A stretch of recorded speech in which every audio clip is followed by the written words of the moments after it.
Live from WRAL News Headquarters in Raleigh, your number one source for local news. WRAL News, coverage you can count on.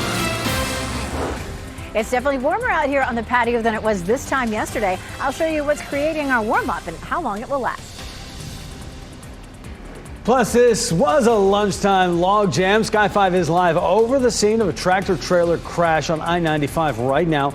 We were told that road would be open by now. It is not. Traffic's moving by. One lane is closed, and now there are additional crashes nearby. Michelle McConaughey will tell us what's going on in the WRL Live Center.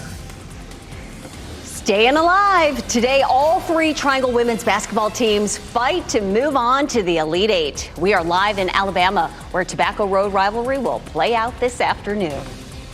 Those temperatures are getting a lot warmer this afternoon than yesterday, and we do have a dry and warm weekend in our forecast. Good Friday afternoon to you. I'm Jeff Hogan. And I'm Renee Chu. Thanks so much for joining us. This is a live look at the DBAP, where this evening the Durham Bulls will hold a fan fest and their season opener coming up on Tuesday. Meteorologist Elizabeth Gardner is on the WRL weather patio with a preview of our home run forecast. Elizabeth. It really is gorgeous out there. It's going to be perfect for a fan fest this evening. I mean, just really couldn't be any nicer. We take a look at the gardens, and I keep thinking, we're going to see more and more people. I see somebody setting up for a little birthday party right behind us. Still waiting on the azaleas to pop. I can see maybe one or two bushes out there behind me that have started to pop up. But I tell you what, the tulips have really popped just in the last 5 days. Ever since Monday, they're really starting to open up. Our temperature right now ranges from the mid-60s to 70. It's 70 in the Triangle, 67 Goldsboro, 64 in Fayetteville and in South Hill. Around town this afternoon, temperatures will be in the upper 70s to low 80s. That's about 10 degrees warmer than what we saw yesterday. How about that Fan Fest forecast? Temperature at 5 o'clock, 79, and at 9 o'clock, 70 degrees. You can meet Willie Bull out there, throw the ball around. It's going to be a whole lot of fun. We do have warm temperatures in the forecast all the way through the weekend. So near 80 today, 81 tomorrow, and then Sunday and Monday both stay mild, but we are seeing some showers and thunderstorms that will be in our forecast. So Monday is already a WRAL weather alert day. We can see damaging winds and isolated tornadoes. We'll walk through the timeline for that coming up. A man charged with a shooting in Raleigh is due in court in less than 2 hours. This happened last night in the 1800 block of Cantwell Court. WRAL's Destiny Patterson is learning more about that woman who was shot and killed. Destiny, how did friends describe her? Just in the last 15 minutes or so, I spoke to one of the friends of Alana Anoisi. She describes her as sweet, as lovable. She says that she made friends out of everyone that she met. The man accused of killing her is expected to be in court this afternoon. And we had our breaking news tracker on the scene last night. I want you to take a look at what that scene looked like. Police say they found 38-year-old Alana Anoisi there with a gunshot wound, and she later died after being taken to the hospital. The suspect in this case is 65-year-old Keith Atkinson, and he is accused of killing her at that scene. Atkinson is also facing a felony charge for possessing a stolen firearm. Court documents also say that he had a semi-automatic handgun on him as well. He's expected to be in court here at the Wake County Justice Center at 1:30 this afternoon. He's currently being held with no bond. Destiny Patterson, WRAL News, live in Raleigh. Visitation is underway right now for a Durham man who died after a crash. Jermaine Clement was on his way to a medical appointment when the crash happened. Police say Clement was a passenger in the vehicle, struck by a stolen vehicle driven by Sharon Evans. Today's funeral service for Clement starts at 12:30 at American Cremation and Funeral Services. That's on Person Street in Durham. And happening right now in the WRAL Live Center, a tractor trailer crashed down an embankment off of I-95 in Johnston County this morning. Sky 5 is over the scene right now as they're working to get that truck off of the side of the road. You can see workers here actually unloading a lot of boxes from the truck. This truck was carrying frozen foods. Now, the driver was not hurt, but the crash occurred near Kenley. It was close to U.S. Highway 301, that intersection there. The right lane of I-95 northbound is still shut down while they're working to clear this truck. A guardrail was damaged in this. 144 people are dead and more than 730 are injured after a powerful earthquake rocked Southeast Asia this morning. This is just some of the damage there. Everywhere you look, the buildings are damaged or destroyed. Traffic is moving at a snail's pace due to buckled roads and craters in the concrete. NBC's Janice Mackey-Freyer reports very little is being said about the human toll in this. This was a very strong and shallow earthquake, measuring magnitude 7.7, according to the USGS. The epicenter about 10 miles from Mandalay. It's a city of 1.2 million people and causing havoc across Southeast Asia. The tremors felt far and wide across the region. In Bangkok, Thailand, which rarely gets earthquakes, the shaking caused a building to collapse at a construction site. Dozens of workers are trapped in the rubble there. Only a handful have been rescued so far. Elsewhere in the city, buildings swayed. People rushed to get out to the street. A rooftop swimming pool became a waterfall. There have been several strong aftershocks, too. Thailand's prime minister has declared a state of emergency. In Myanmar, social media posts show a bridge across the Irrawaddy River has completely collapsed, and there are reports that mass casualty centers are being set up at hospitals. The full extent of the quake's impact in Myanmar is still not entirely clear. The country is still grappling with an ongoing civil war, but news websites are reporting extensive damage to roads, highways, bridges, airports. Little is being said so far about the human toll, but the government is calling on people to donate blood. Janice Mackey-Freyer, NBC News, Beijing. Take a look at stocks this noon, and inflation worries continue to dent the market. Last day of trading this week, and the Dow Jones Industrial Average is down 531 points right now. NASDAQ is down huge as well, down 388 this noon. The S&P 500 also in the red, down 78 points right now. Been a tough week on the New York Stock Exchange. It is a big day for women's basketball fans in the Triangle. All three local teams are playing in the Sweet 16. NC State is up against LSU in Spokane, Washington. Tip-off for that game is 7:30 tonight. But first, UNC and Duke face off at 2:30. WRAL's Monica Casey is live in Birmingham, where UNC and Duke will be meeting for the first time in the women's NCAA tournament. This is exciting, Monica. Yeah, Renee, it really is. It's the first time this has ever happened in this tournament, and this game is huge. It is win or go home for both of these teams. It's also a tiebreaker of sorts. Each team has won one game against the other earlier this season, so this marks round 3. We spoke with players from both teams in their locker rooms yesterday about what a matchup of this magnitude means and how they get prepared for a big game like this one. I think just executing and offensively, just being ourselves and continue to hit shots and to move the ball is what our focus is. Yeah. We're willing to do the hard things and to buy into whatever we need to do to win that game. And it looks different every game, but we're willing to make those adjustments and play together. Duke is a 2 seed and UNC is a 3 in this tournament. And although Legacy Arena here is a neutral site, UNC could have a little leg up with the fans in the stands because one of their players is actually from Birmingham, where we are right now. Sophomore Renaya Kelly told me yesterday she is expecting about 50 family and friends to be here to cheer her on over on the UNC side. So this game tips off in about 2.5 hours. It's 2:30 Eastern time for you all back home. Live in Birmingham, Monica Casey, WRAL News. And on the men's side, the Blue Devils fought to the finish for their spot in the Elite Eight. Duke was up against number 4 Arizona yesterday. Freshman phenom Cooper Flagg put forth 30 points and led Duke to the win. The Blue Devils will face Alabama tomorrow at 8:49 p.m. Well, dozens of egg-sighted children enjoyed an annual event at Raleigh's Poland Park. The hoppiest egg hunt ever assembled just wrapped up. A few special characters helped keep the event lively, including Sunny the Fun Fairy. In addition to the egg hunt, there were also games and crafts for the kids. And who doesn't love bubbles? Next at noon, serious news to tell you about an attack on deputies. The bizarre details Orange County deputies had to deal with when they were attacked. Also, just hours before spring break starts in Wake County, where you might catch a break for your wallet. And the number of flights from Canada to the U.S. are down considerably. The cause behind the cuts. Keep watching WRAL News over the air Channel 34 and Spectrum Channel 1257.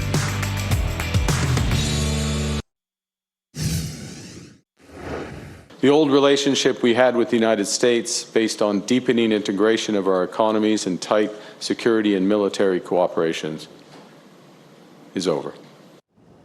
Canadian Prime Minister Mark Carney appearing to draw a line in the sand in response to a 25% tariff on auto parts from President Donald Trump. Trump says the new auto tariffs will bring manufacturing back to the U.S. Amy Kiley explains how retaliatory tariffs from Canada and other countries could make things worse for American consumers.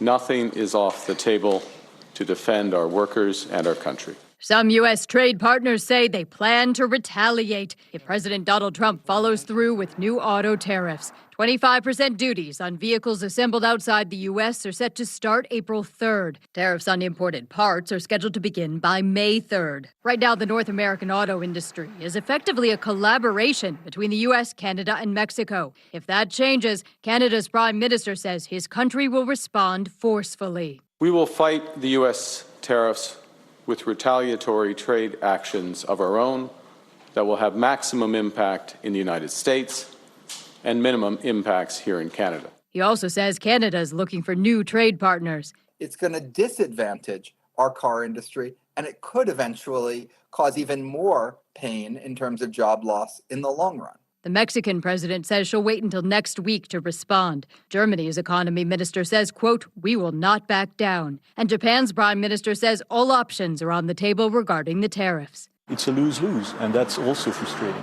Most economists say Trump's tariffs themselves will raise U.S. car prices. His administration downplays that. The 25% tariff is going to be absorbed in a lot of different ways, and we're going to race to get more production here. And on net, consumers are going to be better off.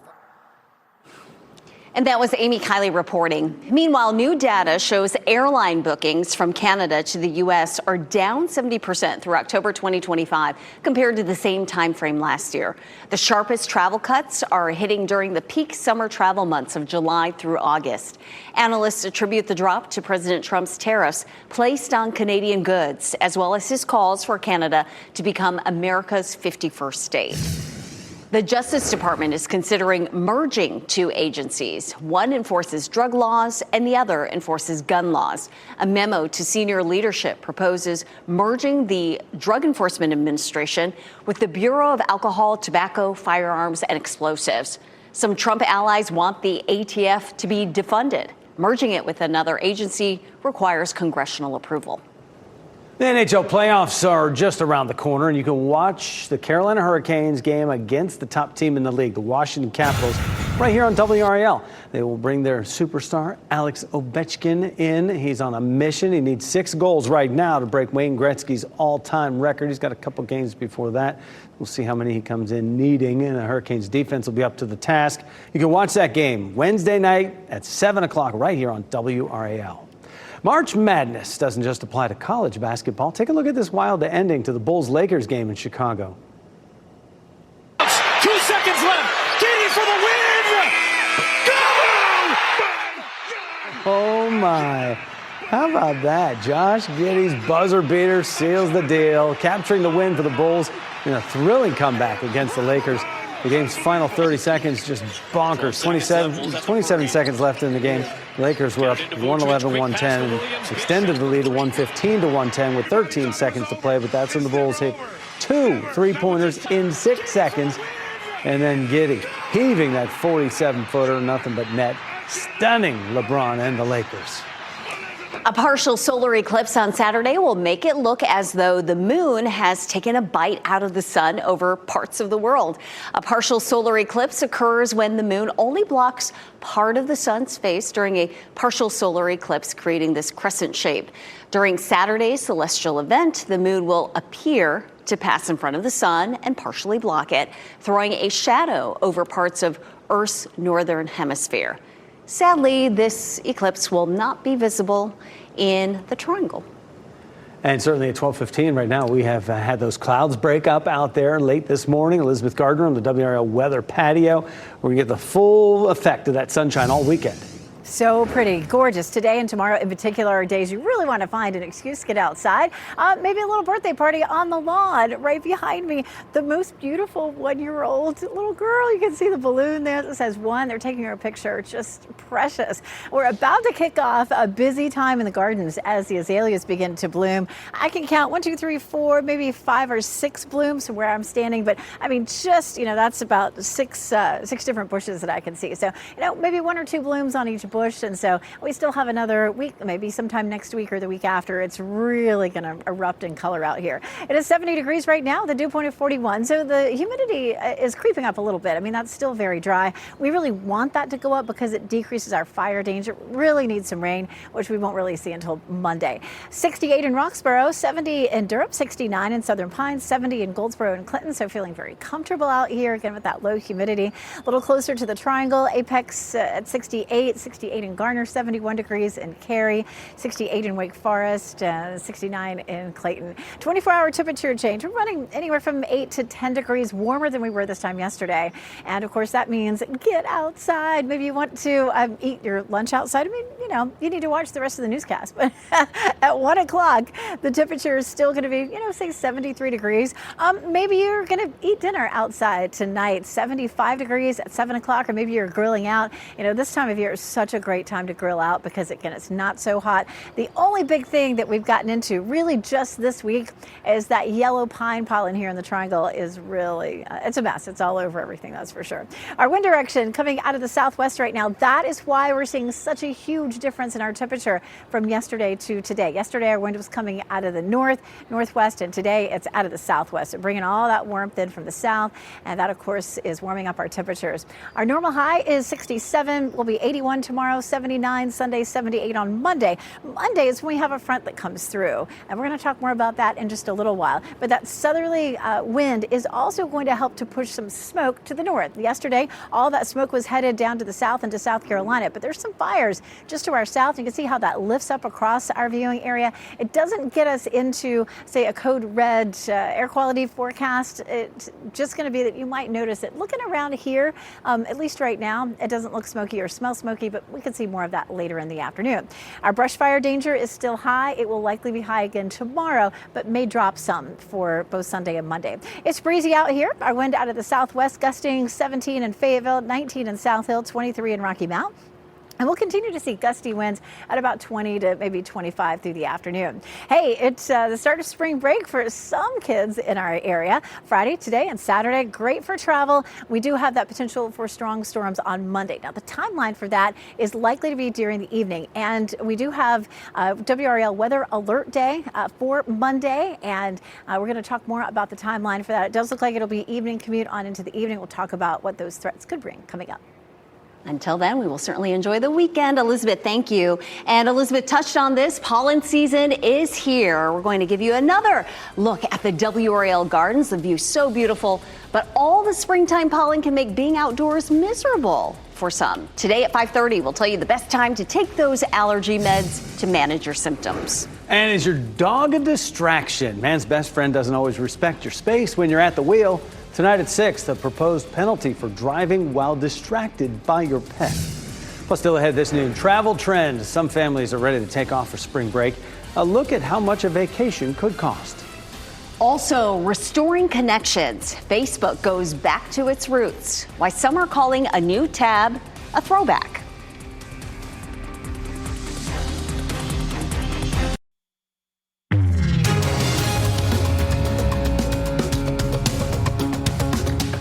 Today is the last day of school before spring break for a lot of Wake County students. And while travel costs are going up, WRAL's Kelsey Coffey reports there's some good news at the gas pump.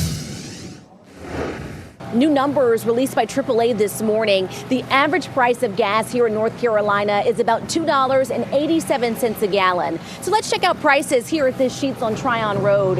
It's more than 10 cents higher than that at about $2.99 a gallon. Your family will be paying less at the pump this year for your spring break road trip. AAA says gas prices are 30 to 40 cents cheaper this year compared to the same time last year. Their data shows 25% of North Carolinians are traveling for spring break. Even though gas prices are down, the overall cost of your trip may be up.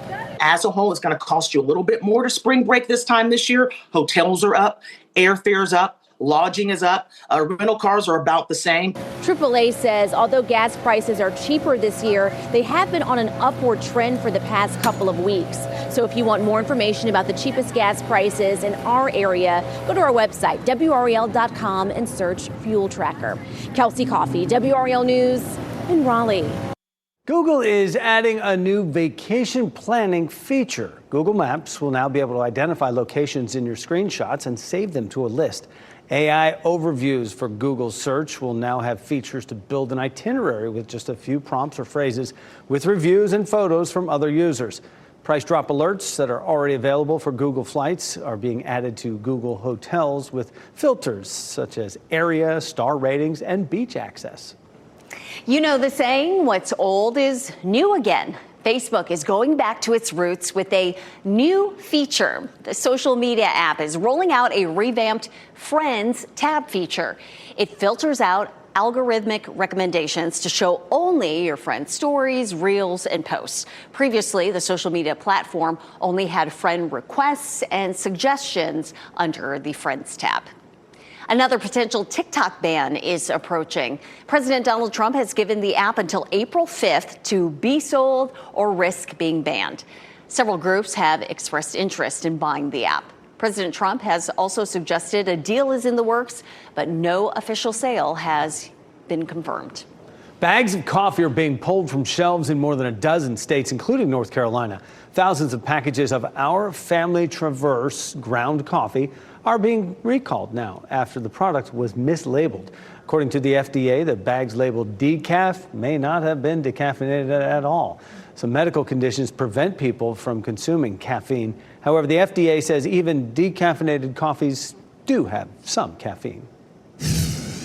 Deputies attacked. A man accused of fighting members of law enforcement is expected in court today. The new information we're learning about his past.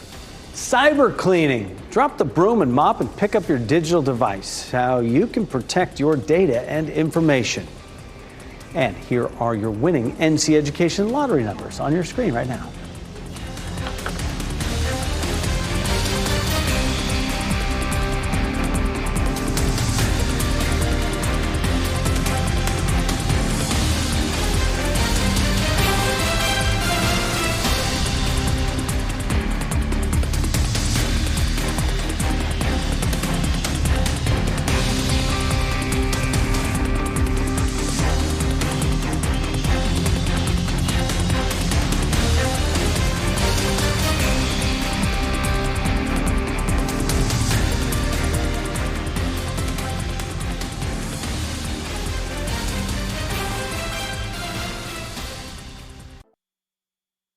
Shot in 4K ultra high definition. Your number one source for local news. WRAL News. Coverage you can count on. In just a few hours, a man accused of attacking and severely hurting 3 Orange County deputies is expected in court. All members of law enforcement expected to be okay. And according to the sheriff's office, Jorge Luis Lopez Duran attacked those deputies when they confronted him over a string of neighborhood crimes. WRAL's Sean Gallagher is live outside the Orange County Courthouse. Sean. Yeah, those 3 deputies are all expected to be fine, but in just about 90 minutes, we're hoping to learn a little bit more information about this bizarre incident that happened around this time yesterday. Now, one of the neighbors there shared this video of Jorge Luis Lopez Duran pulling a grill from their porch, one of the many concerning behaviors sheriff's deputies arrived to yesterday. Orange County says Lopez Duran turned on deputies when they tried to arrest him, severely biting 3 of them. It was so bad, all 3 had to go to the hospital. Now, Sheriff Charles Blackwood suggested Lopez Duran could have been on meth, something he served time for over 10 years ago when he had meth possession, going to jail for 2 years. Lopez Duran was pretty new to this neighborhood, but residents say they noticed peculiar behavior from him in the past. So today, that's when actually we saw pretty much him letting all his anger out, or he could probably be medication or something like that, so that's why I wouldn't judge. But from there, his behavior has been going like that for a little bit, but I guess today was when it finally, the whole thing exploded, and that's when we saw him do all these crazy things. And the Orange County Sheriff's Department isn't releasing specific details of the injuries, but say 2 of those deputies have been released, but one's still being treated after being bitten quite badly. They say another one of those 3 also has a head injury. Now, Lopez Duran will face 4 charges in relation to this incident, 1 for stealing, and then the other 3 for those assaults on the sheriff's deputies. Again, he'll be here at the Orange County Courthouse in about 90 minutes for his first appearance. In Orange County, Sean Gallagher, WRAL News. A man is expected in court in about an hour after he was accused of shooting a woman in Raleigh. This was the scene on Cantwell Court, just off North Raleigh Boulevard. It happened just after 8 last night. Police have identified the victim as 30-year-old Alana Anoisi. 65-year-old Keith Atkinson has been arrested and charged with a murder. He is also charged with possession of a stolen firearm. It's not clear what led to the shooting. Atkinson is scheduled to be in court this afternoon. And happening right now in the WRAL Live Center, a South Carolina inmate has chosen to die by firing squad. This comes 5 weeks after the state carried out its first death by bullets. This is Mikael Mahdi. He chose the firing squad today. He had the choice of firing squad, lethal injection, or the electric chair. He was convicted for killing a police officer with a gun he stole from that officer's shed back in 2004. His execution is scheduled for April 11th. More firefighters are arriving in western North Carolina as the fire service has declared that fire there the top priority in all of the U.S. WRAL's Eric Miller explains the urgent warnings these fires are prompting. Conditions in the North Carolina mountains remain so dangerous, so volatile, that some areas are even warning residents they need to have go bags packed in the event an evacuation order is issued. The highest profile fire, though, that remains that Black Cove complex of fires burning in the heart of the Green River Cove near Saluda. More than 6,500 acres have been torched so far, with state fire officials saying this is the highest priority fire anywhere in the United States of America right now. More than 500 firefighters are tackling these flames both on the ground and in the air, using things like tanker aircraft and helicopters to dump both water and flame retardant on these fires. Now, evacuation orders are in place for this area, with officials warning more could be issued in the coming days, but there is some hope here. We're expecting rain for that area on Sunday. Officials hoping that rain can help douse these flames. In Raleigh, Eric Miller, WRAL News. And to further Eric's point here, this is a look at fire danger across our state today. According to NC State, it is moderate in the counties shaded blue. That includes Wake County. The fire danger is high in counties shaded yellow and very high in those orange areas, including Durham County. A statewide burn ban remains in effect. South Carolina is also dealing with its own wildfires. The Table Rock fire has spread more than 8,600 acres. That includes up to the North Carolina state line in some places. There's no reported containment yet, but crews say they expect lines on the eastern and southern ends of the fire to hold. Authorities say the fire was started by 4 teenagers and charges are pending. To its east, the Persimmon Ridge fire is up to nearly 2,000 acres. Crews are also not reporting any containment on that fire. Governor Josh Stein says his team is working to speed up Helene recovery efforts in western North Carolina. During a visit to Fairview in Buncombe County, Stein criticized the federal government for not releasing the expected $15 billion quickly enough. He says North Carolina needs these funds today to help rebuild homes, fix roads and bridges, and keep businesses open. The estimated cost of Helene damage in western North Carolina is $60 billion. Today, the Wake County Sheriff's Office will launch its second annual Keeping Wake Safe operation. Through the weekend, the Sheriff's Office and local police departments across Wake County will have additional patrols out on the road. They'll be on the lookout for impaired drivers and speeding. Last year's operation resulted in 842 total violations, including 30 DWI charges and 20 people arrested on active warrants. Tonight and tomorrow night, drivers in Clayton will have to get around ramp closures at a major interchange. Ramps to I-40 West and I-42 East off the Triangle Expressway there will be closed from 10 p.m. tonight until 5 a.m. tomorrow. That same closure will be in place tomorrow night into Sunday morning, and the ramp from I-42 West to I-40 West will close starting at midnight each night. Crews are working on the bridges in those areas. Detours are posted for you. Today, the city of Durham is looking for opinions on bike lane designs for downtown. On-street bike lanes will be installed along 3 priority lines that connect downtown Durham with surrounding neighborhoods. You can give feedback on the designs at today's Durham Co-op Market from 5 to 7 p.m. The plans are expected to be completed in the fall, with construction expected to start next summer. A pacemaker for your brain. The breakthrough treatment for Parkinson's now available to the public. And time to spring clean. Not just the house, but to declutter your digital devices. 3 actionable steps to keep your information secure. Download the WRAL News app to access news and information whenever you want, wherever you want. That's coverage you can count on.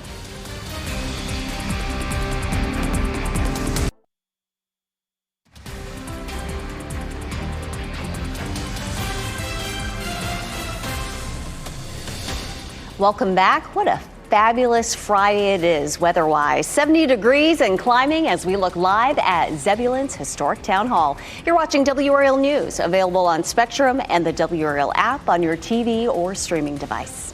A new treatment for Parkinson's symptoms is now available to the public. The FDA just approved the new therapy, which was developed at Stanford University. It's called adaptive deep brain stimulation. Doctors implant a medical device into a patient's chest. It sends electrical currents to the brain. And those currents help ease the tremors, the stiffness, and other symptoms of Parkinson's. All the what we call firmware or software is embedded in the device. It was just locked until the FDA approved it.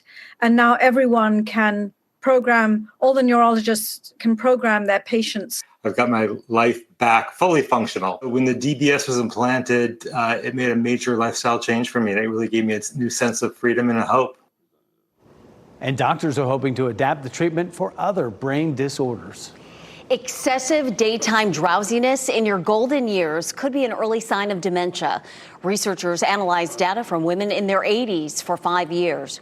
They found that those who became increasingly sleepy during the day were twice as likely to develop dementia. However, researchers say try not to be too concerned because general tiredness in your golden years is normal. A new study suggests your phone isn't to blame for your distractions. A study published in Frontiers in Computer Science found that when faced with boring tasks, people use their cell phones for a distraction. However, those who didn't have a phone within arm's reach used the computer to distract from work. The study's author says distractions are everywhere, but that's not the problem. The problem is people seek them out. Say spring cleaning, and most people think about chores around the house. But what about your electronic devices? After the break, a cybersecurity expert helps you declutter your digital life. Also, home away from home. E.T. won't be phoning home anytime soon, but an original model of the alien could find a new home on Earth. The price the mock-up is expected to bring in at auction.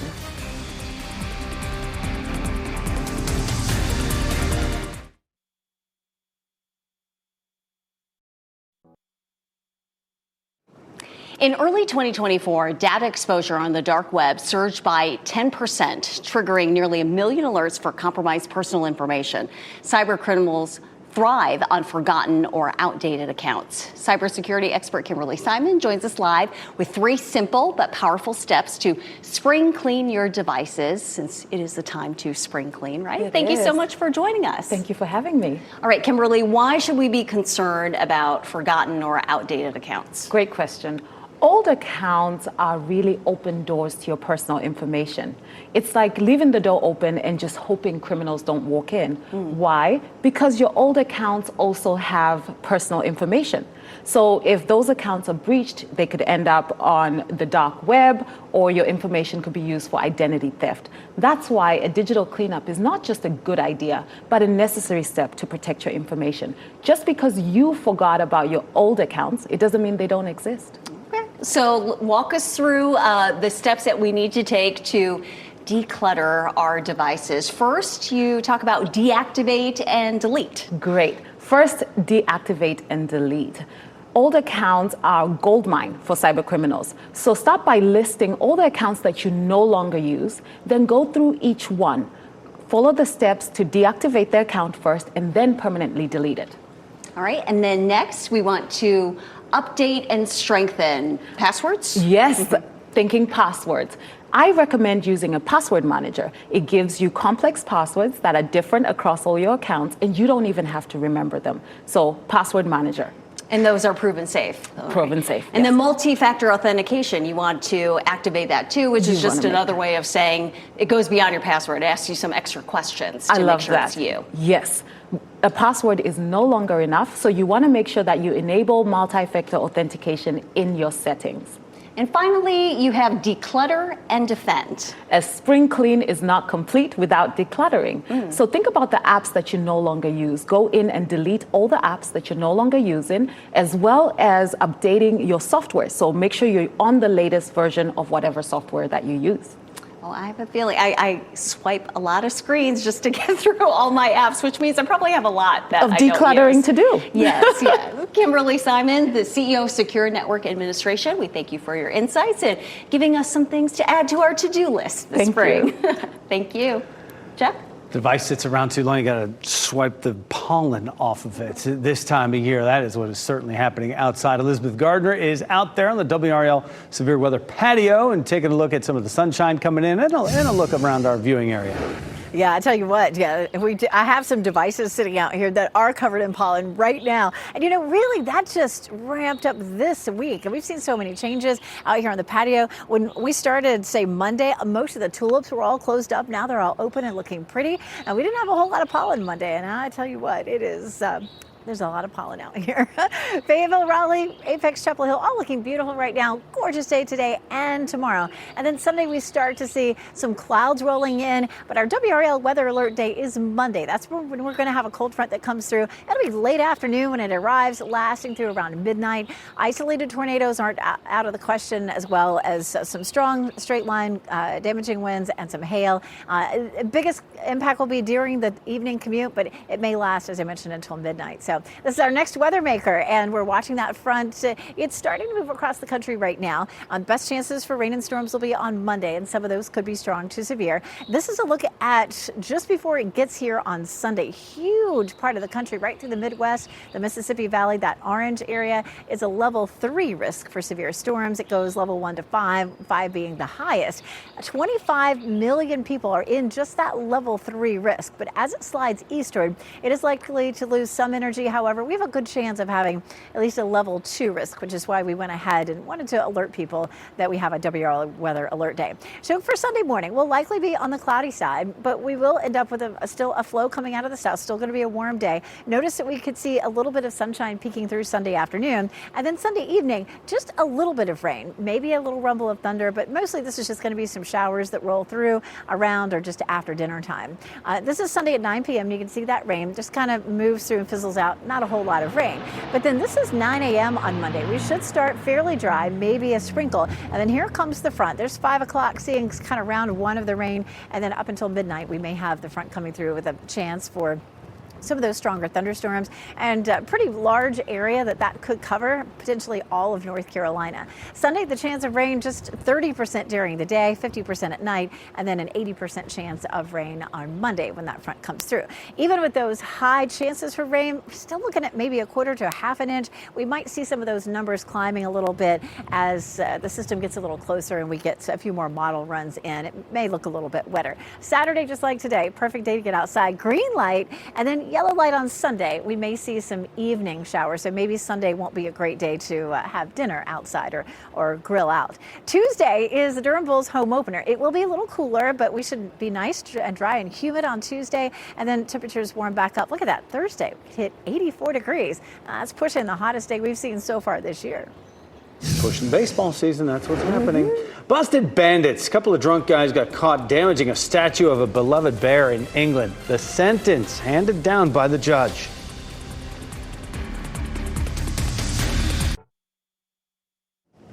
Just a few more hours left in the trading day, and thought it was important to show you this. Just a few seconds ago, the Dow Jones Industrial Average was over 600 points in the red, and NASDAQ also has dropped more than 100 points since we started this newscast at noon, down 419 right now. As we wrap things up, a look at a few of the headlines will follow today. A man charged with a deadly shooting in Raleigh is due in court this afternoon. It happened last night in the 1800 block of Cantwell Court. The WRAL breaking news tracker was on scene last night. Police say they found 38-year-old Alana Anoisi there with a gunshot wound. She later died after being taken to the hospital. 65-year-old Keith Atkinson is facing a felony charge for possessing a stolen firearm. Another man is due in court today accused of severely injuring 3 Orange County deputies. The sheriff's office says Jorge Luis Lopez Duran attacked the deputies when they confronted him over a string of neighborhood crimes. Deputies say he was under the influence of drugs. He is being held in jail without bond. Crews are working to open I-95 in Johnston County after a tractor-trailer crash. The crash happened around 6 in the morning near the Kenley-Wilson exit. The driver told troopers he sneezed, looked up, and was going off the road. He then overcorrected and then overturned down a hill. The driver wasn't hurt, but will be ticketed for failure to maintain lane control. You don't want to mess with this bear. 2 members of Britain's Royal Air Force are paying the price for damaging a Paddington bear statue. Surveillance cameras recorded the men as they broke and stole part of the sculpture early last month. Now, lawyers say that they were drunk at the time. The judge ordered them to pay for the repairs and serve 150 community service hours. A treasured piece of movie memorabilia will soon hit the auction block. Sotheby's is hosting a themed auction, and the model of the gentle alien from Steven Spielberg's 1982 hit, E.T. the Extraterrestrial. It was designed and built by special effects artist Carlo Rambaldi, known as the Monster Maker. Standing at just over 3 feet tall, the model of E.T. was actually used in the film. It was one of the key E.T. models in the film. This featured in the closet scene when Elliot first comes in and sees E.T. and E.T. is kind of frozen in terror. This creator is known for bringing to life the monsters in films throughout the 1980s, such as the sandworms of Dune, Puck from Close Encounters, and King Kong. The model of E.T. is expected to bring in $1 million. Our pet of the day is a beautiful boy looking for a home to call his own. You can take Taka home, a 6-year-old neutered male cat from SPCA of Wake County. Low-key guy with friendly disposition. Taka appears to get along with other cats, though he is unknown with dogs just yet. He has FIV, which affects his immune system, making him more susceptible to illness if he were to get sick. However, cats with FIV can and often do live long, healthy lives. For more information, you can visit spcawake.org. Fighting allergies. The pollen is out to play, and many of you are already feeling it. Today on WRAL News at 4, the ways you can help manage the sneezing, coughing, and sniffling this season. NBC News Daily is up next on WRAL, your next local news update. Get breaking news updates anytime with our WRAL News app. Have a wonderful Friday. Keep watching WRAL News over the air Channel 34 and Spectrum Channel 1257.